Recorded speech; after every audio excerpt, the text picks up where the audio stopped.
that curve and all the cameras at the same time. All right. Absolutely. Thanks. Hey, Hopefully get all the members up here.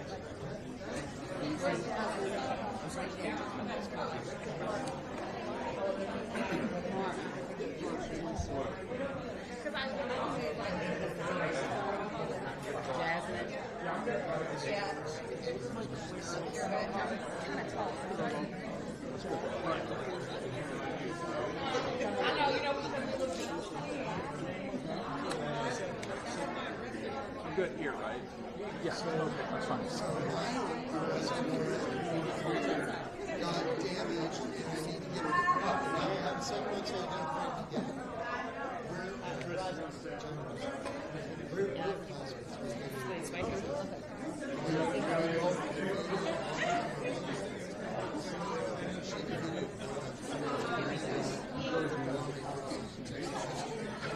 Everybody, phone,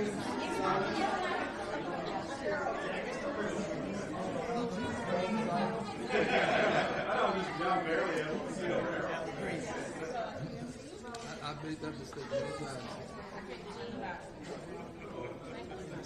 what I'm supposed to do.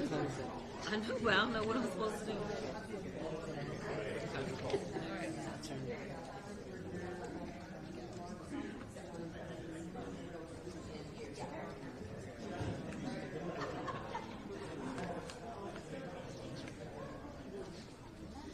Good evening, everyone. My name is Robin Kelly. I'm the Congresswoman from the 2nd Congressional District of Illinois. And I'd like to say welcome to all of my Texas colleagues. We want you to know that you are welcome in Illinois. Stay as long as you want. Whatever we can do to make your stay more comfortable, we want to do that. Because we believe in what you're doing. You are courageous, and we are here to support you. What you're doing and what they're trying to do in Texas affects you guys, but it affects the whole country.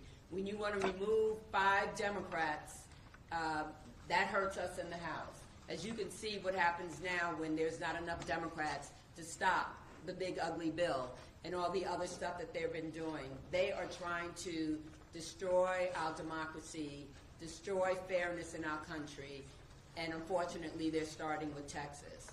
But we want you to know we stand by your side. I don't want to lose my fabulous colleagues. Some of them are here with me. Jasmine Crockett, my classmate, Mark Veazey, Al Green, Julie Johnson. We want all of them to stay, plus the others that they're trying to gerrymander. So with that, I want to give a minute to my colleague from Illinois, Congressman Roger Krishnamurthy, to bring his greetings. Thank you, Congresswoman Kelly, and thank you to all of our friends who have come here to seek refuge as they deal with, I think, a man-made catastrophe and crisis for democracy.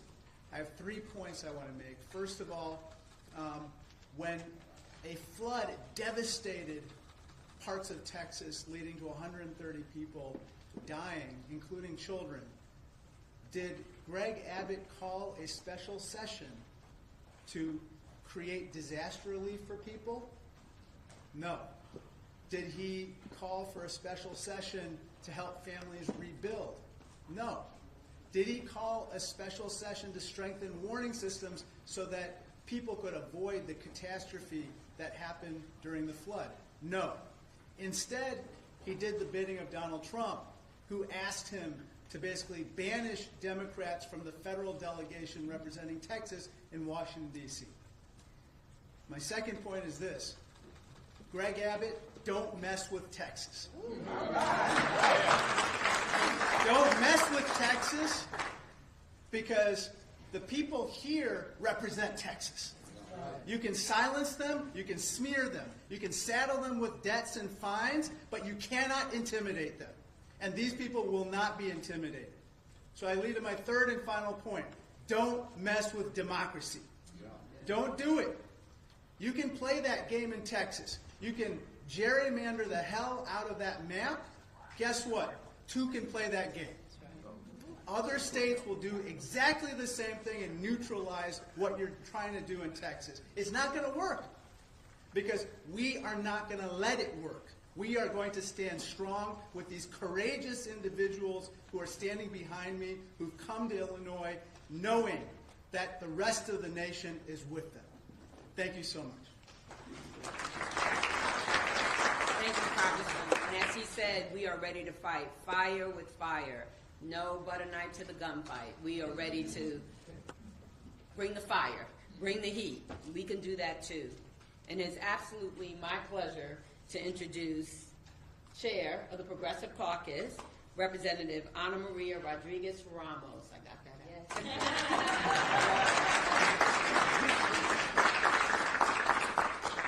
Hello, everyone. Thank you for being with us today. Buenas tardes. Soy Ana Maria Rodriguez Ramos, diputada del Distrito 102. I am the state representative for House District 102. And we're here fighting because instead of Governor Abbott and Texas Republicans focusing on working families and the negative impacts of Trump's horrible bill, as I shared and I expressed with my colleagues the other day, with his horrible bill, my daughter just got an organ transplant 6 months ago. With his horrible bill, I don't know that we can pay 75% increase in premiums. It is going to hurt my family and thousands of families statewide and nationwide. His horrible bill is hurting working families. When families can't afford to buy groceries, when families don't know if they're going to be able to keep their children alive because they can't no longer afford health care, that is what our focus should be. But instead they're focusing on pushing these racist, radical redistricting maps. And why is it racist? Because 70%, over 60% of our Texas population are Hispanic and African American and our Asian community. That is the largest African American population in the country is in Texas. The second largest Hispanic population in the country is in Texas. But they want to silence our voice. This is nothing short of blatant racism. They're going to cry and say, no, you can't say that. In fact, they've punished us. Congressman Crockett knows that. They don't allow us to say that word on the House floor. They say, you can't call us what we are. Use another word. But that is what you are, and that is what you are trying to do. Hurt these working families. Trump's policies when he's kidnapping families of color in the streets, that is nothing short of racism. He is coming after all of us who don't look like him and his Republican colleagues in the Texas House. So I will now introduce beautiful Congressman Al Green, wonderful congressman from Houston, who's going to really share a little more and enlighten a little more about the impact of these maps. Thank you. Thank you, Representative Rodriguez Ramos.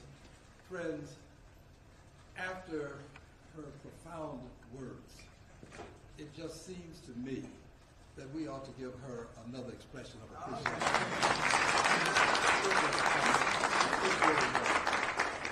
And to all of my colleagues who have traversed some great distance to be here, and I'm talking about the state representatives now, I consider you my colleagues, it's easy to do something when you don't have to do it.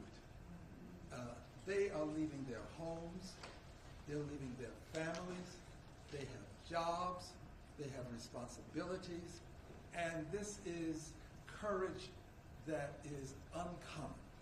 And with this kind of courage, they ought to be commended as well. Let's give them a big hand, please.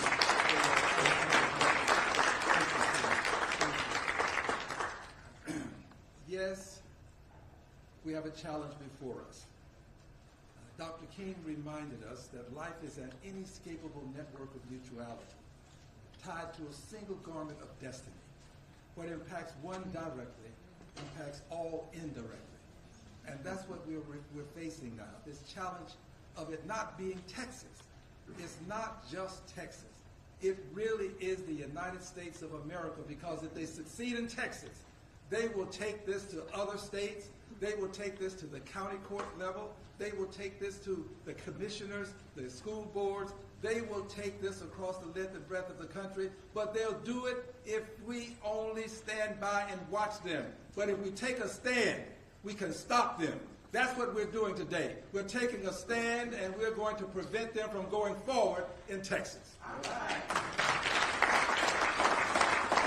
here's why we have to take this stand.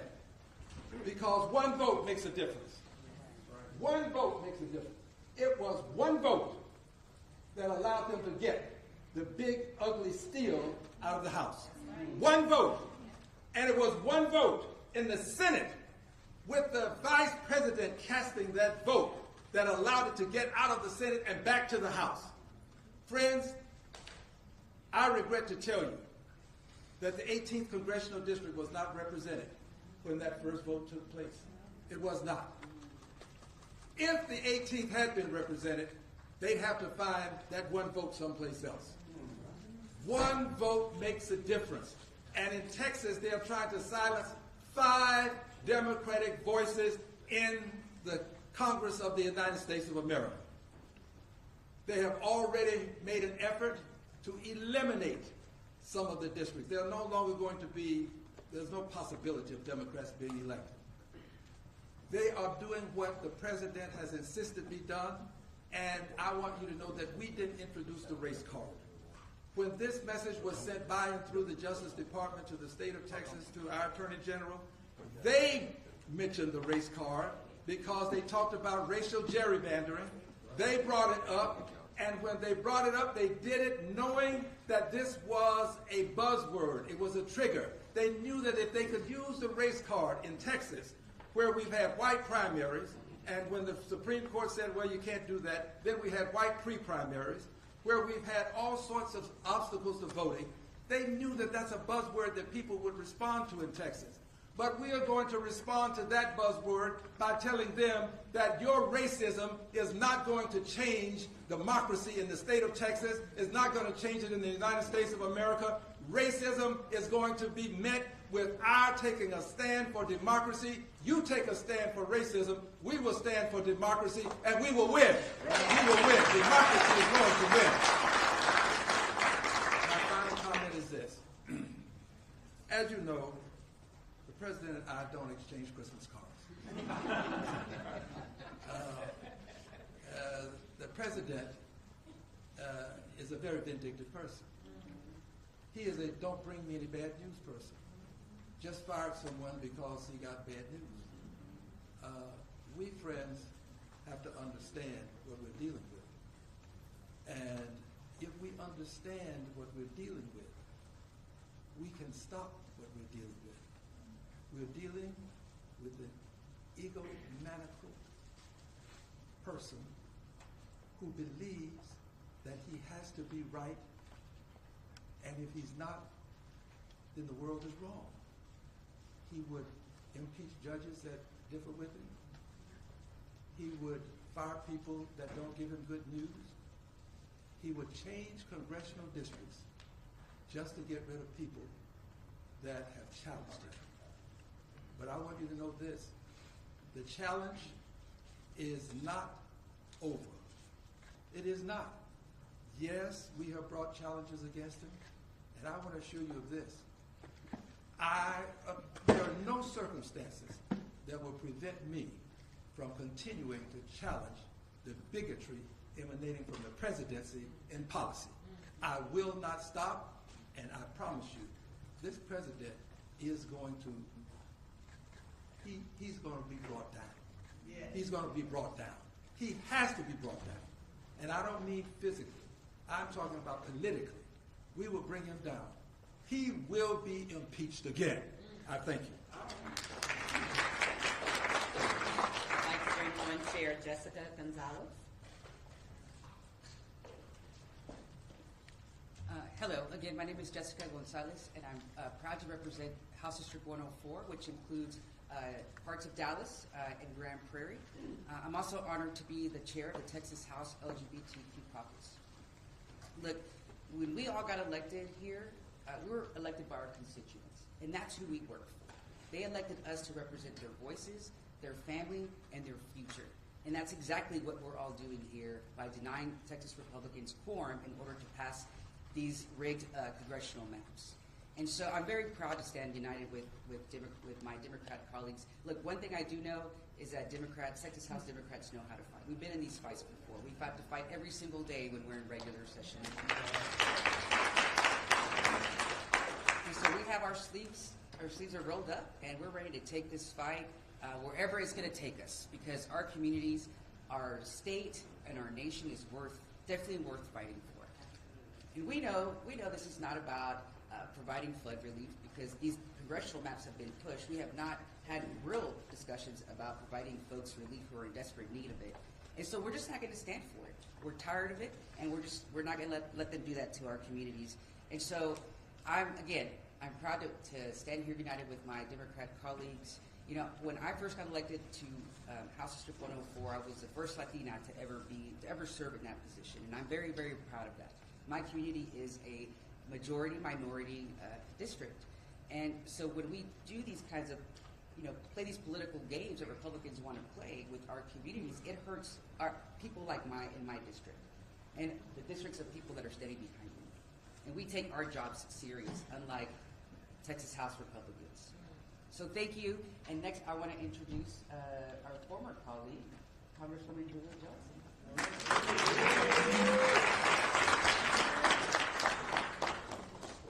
The most beautiful group of people. It's a big honor for me to be standing here as a former colleague, a former member of the Texas House, a former quorum breaker, and protesting the right to vote in Texas, and now as a member of Congress. And what is happening is so outrageous. And I want to talk a little bit about my district and the impact that this is having. So I represent Texas 32nd Congressional District. It's an urban district. It's 80% in Dallas County, a little bit of the Collin County, the county to my north, and a little bit of Denton County. But for the most part, it's very urban. There's not a single farm plot in Texas 32. They have divided it into 7 new congressional districts. 2 that go all the way to the Oklahoma border. 2 that go almost from Dallas to the Louisiana border. And then the others in a mishmash of rural Texas. My district I have 7 cities that have been dismembered, paired with 6 to 7 rural counties. So what they've done is they've taken a group of people, predominantly minority, I have a minority-majority coalition seat of a city, and then paired it with 5 to 6 rural counties that have no commonality of interest whatsoever. The issues facing the constituents of my district are very different than the issues facing the constituents of Upshur County, which is in very East Texas. They're very different issues. I have 62% renters. That county is mostly rural white farmers. And the list goes on and on. And so what is happening here is the most blatant, racist disregard for the voters of Texas. Because let me remind you, and I was there, we were all there when these maps were passed in 2021 by unanimous votes of the Republicans who've just now issued arrest warrants for my dear colleagues and friends. Because they all swore at that time these maps were the most beautiful maps. They were perfect. They didn't disenfranchise voters. They've had lawsuits. They've filed affidavits. They've given depositions. They've sworn in all ways to Sunday that these are the perfect maps. Until President Trump gets nervous because his poll numbers are in the crapper. Because he knows that the American people are not swallowing the crap he's pushing. Because he's harming millions and millions of people. His poll waters are underwater, and he knows he's not going to win. he knows he's not going to win in November of 2026. So rather than push for policies that the American voters want to support, they come back with this rigged up thing, a DOJ opinion that implies that these Texas maps now have to be completely dismembered. And it's wrong, and the voters of Texas, I hope, are listening. Because the courage that my dear friends and colleagues are showing by saying, no, we're protesting, we're putting ourselves at great risk to stand up for democracy and America. And voters, I hope you're seeing that. I hope you're feeling it. I hope you are experiencing the courage and the hope that these folks are providing. Because what is happening is an attack on our democracy throughout this entire country. And I'm so pleased and so proud that they're standing up for us all. Because what's happening here now, it's cracking throughout other states. You know, we're having a national conversation over voter rights. And I want to encourage California and New York and Maryland and Washington State to say, you know what, gloves are off. If war is war, and Democrats, if y'all are going to do it in Texas, we're going to do it here, and this is a national war. And Democrats are no longer going to sit by handcuffed. This is an all-out war, and everything is on the table. And that is a message I really hope gets out loud and clear. But at the end of the day, I want to say thank you to each one of you for what you're doing. Know that the Democrats of the United States House of Representatives are 100% behind you. I hope you're feeling it, and I hope you out there, the voters, are getting a little glimmer of why politics is important. And that they say, well, I don't know, politics doesn't affect me. I'm saying, honey, it does. If you don't do politics, politics will do you. And here we are. Politics is doing a lot of people right now. But you know, I want to end with this. We're all very proud Texans up here. Most of us. Somewhat proud. But we're all very proud Texans. We come from a state of great pride.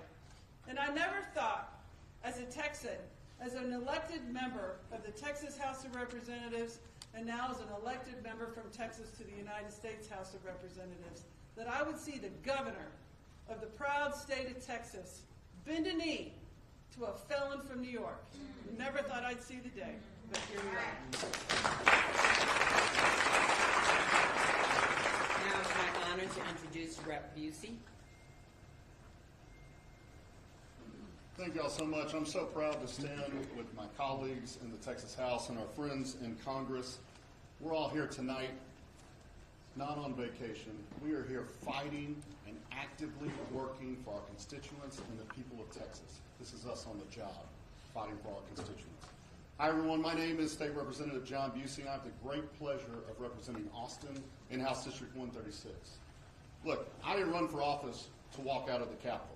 But I also didn't run for office to stand by while democracy is stolen in broad daylight. Texas Democrats broke quorum because sometimes the only way to uphold your oath is to refuse to play along with a rigged game. Let's be clear. This special session was supposed to be about saving lives after a tragedy. A cabin full of 8-year-old girls was washed away in the middle of the night. Families called 911 only to hear that help wasn't coming. At the end of the day, 137 Texans lost their lives. That's an emergency. That demands our action. But instead of holding hearings on flood prevention, Greg Abbott and Donald Trump held 8 hearings on redistricting. Not for fairness, not for representation, but to manufacture 5 more Republican seats in Congress to enable Trump to cling on to power. That isn't governing, that's a heist. And we're here to stop it. When politicians can redraw the maps in the middle of the decade just because they're scared that voters won't reelect them, that's betrayal.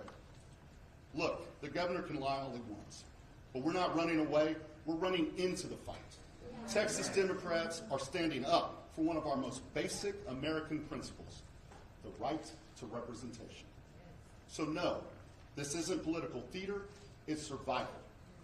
Because if we lose the power to choose our leaders, we lose everything. We broke quorum because this isn't just about maps. It's about power. And in Texas, the power still belongs to the voters. I want to thank you all so much, and I have the pleasure of introducing one of our great champions, Congressman Mark Vesey. He's a passionate advocate for Texas's 33rd district. He's fighting for working families, voting rights, and economic opportunity. And if you didn't know, he's in fact is the founder of the Voting Rights Caucus in Congress. He's from Fort Worth to Washington. Congressman Vesey has shown us that he will stand up to Donald Trump, he will fight for Texans, and he will fight for Americans. Please help me welcome our good friend, Congressman Mark Vesey. Thank you, Representative. And, you know, the press, y'all been getting something wrong. I've been seeing a lot of headlines that say that these Texas legislators are fleeing. These Texas legislators ain't fleeing. These Texas legislators are fighting. Yeah. They are fighting corruption, they are fighting racism, and they are fighting rigging. And that is what it is all about. And I got to tell you, it's crazy to think about this. 60 years ago today, the Voting Rights Act of 1965 declared that no American, no black American, no Latino American, no Asian American, no working class voter would ever be denied their voice in our democracy because of who they are or where they live. But that promise is under attack today by Greg Abbott bending a knee to Donald Trump. And it is absolutely wrong, and it is embarrassing. And I got to tell you, I'm proud of these heroes that are standing behind me, some of which are my former colleagues in the state legislature, where I spent 8 years before going to Congress.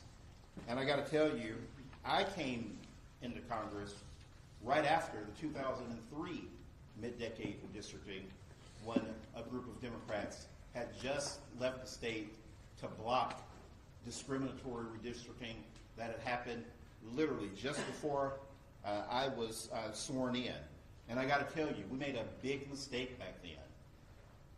We had no blue states back during that time period after Tom DeLay did his mid-decade redistricting. We didn't have any Democratic states that followed suit. And so it gave them the incentive to do it again, and that's why we are here right now.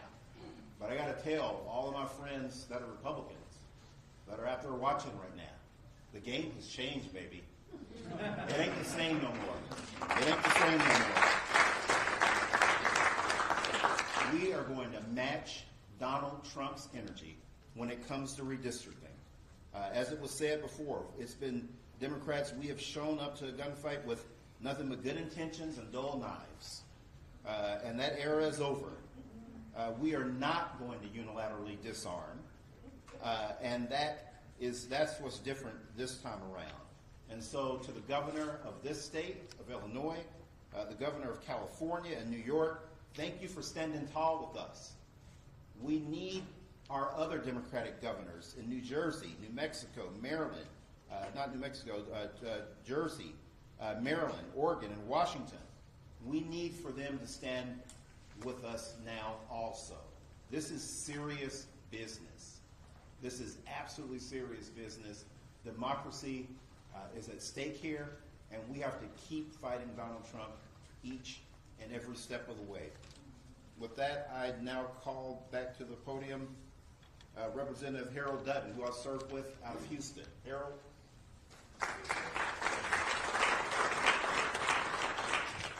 Good afternoon, everybody. Let me start by saying my name is Harold Dutton.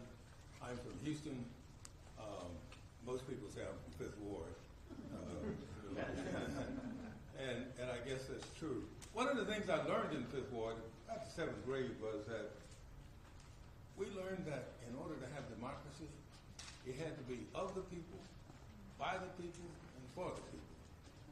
But in Texas, what we've changed that to is we're going to have democracy by being of the party, by the party, and for the party. That's absolutely crazy. And I want to correct something. I think Representative Beasley said it. We're not running from anything. We're trying to make sure that when democracy is in Texas, it is going to be of the people, by the people, and for the people. And secondly, if you see us running in a fight, we chasing somebody.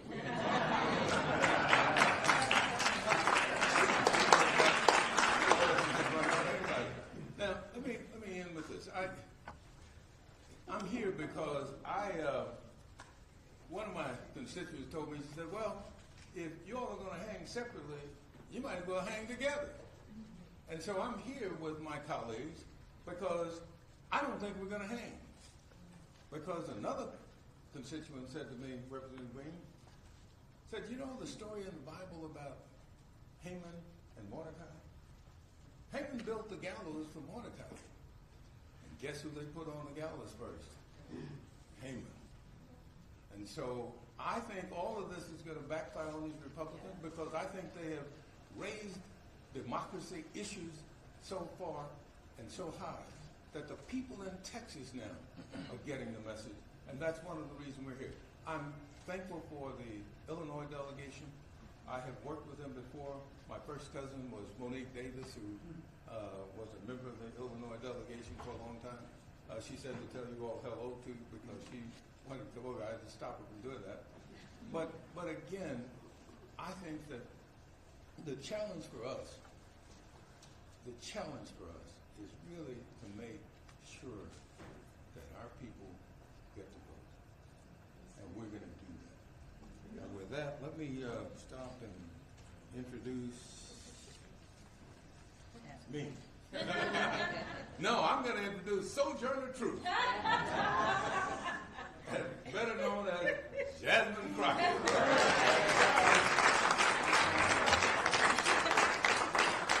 So I will be your last and final speaker, but let me tell you something. I want to make sure that I make it clear who these people that are standing behind me are.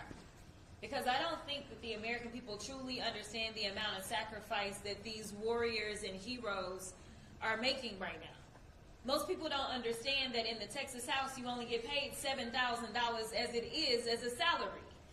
But these people are saying, listen, we are going to do our job because we understand our oath, unlike those that serve on the federal level and are Republicans, as well as those that serve in our current Supreme Court and happen to have been appointed by Republicans, as well as those that serve in the Texas House right now and happen to be Republicans. These are people that understand what it is to be a representative. They understand their constituencies, and instead of trying to stomp on them, they want to do everything that they can to stomp for them. And so that's why they're here.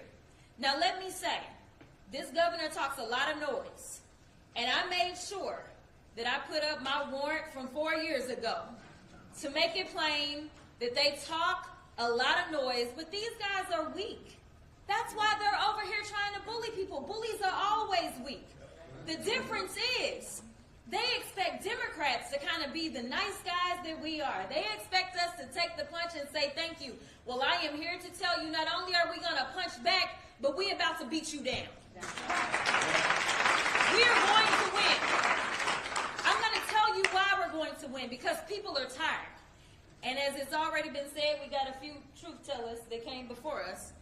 A number of them came out of Texas, so I need y'all to understand that maybe you haven't learned these amazing warriors' names, but you will know their names. Y'all know how the president feels about me. Got my training ground right there in Texas.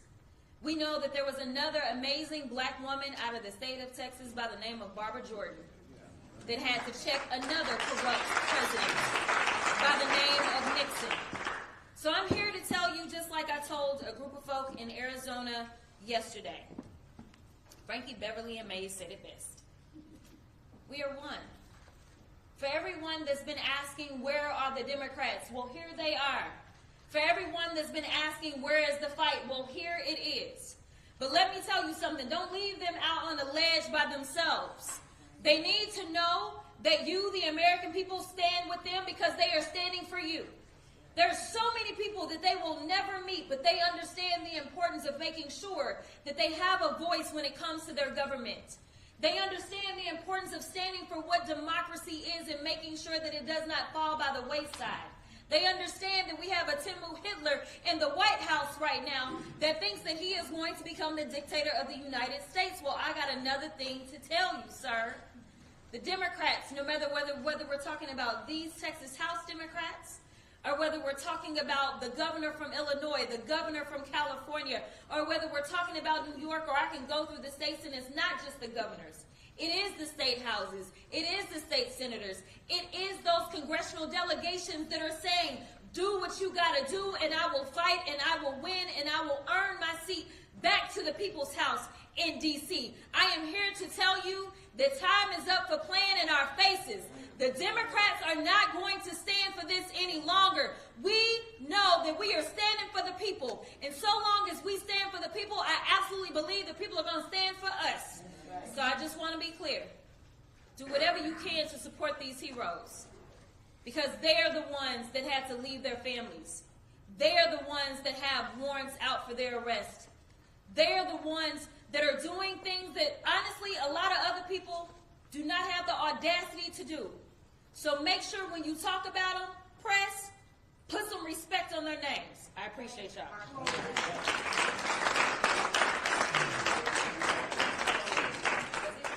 Oh, we're done. We're done. How will you pay for this? Mr. Wu, are you taking questions? Yes, we are. We done it. That's what it says.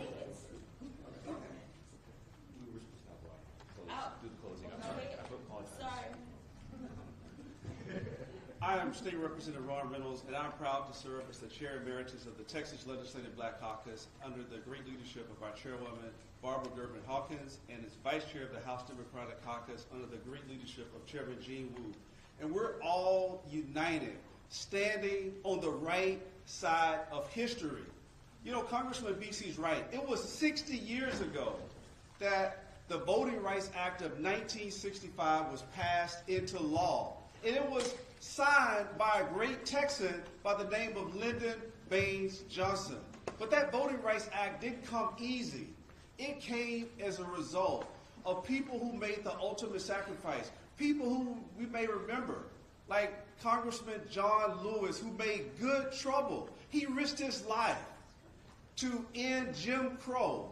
He did everything with other freedom fighters. They took freedom rides. They sat at lunch counters. They did everything they could to end poll taxes and literacy tests. And thank God, many of us here today would not be here but for the Voting Rights Act of 1965. It was, as Congresswoman Crockett said, Barbara Jordan, who was the first African-American congresswoman from the South since Reconstruction. She was only there because of that bill. And here we are on the right side of history trying to stop the Texas steal by Abbott and Trump. They want to take us back. They literally want to take us back by disenfranchising black and brown communities. And we say no. No, we say hell no. Not on our watch. We will not allow you to turn back the clock. We're going to continue to fight. We're going to continue speaking truth to power. We're going to continue doing everything we can to protect the precious fundamental right to vote. And I will end with this. Our scripture teaches us in Proverbs 31:8-9 to speak out for the one who cannot speak, for the rights of those who are doomed. Speak out, judge fairly, and defend the rights of oppressed and needy people. Ladies and gentlemen, I submit to you that the Democrats are going to keep speaking out. We're going to call out the racist gerrymander that President Trump and these MAGA extremists like Trump, like Abbott, want to push down our throats. Not on our watch. We're not going back. Thank you.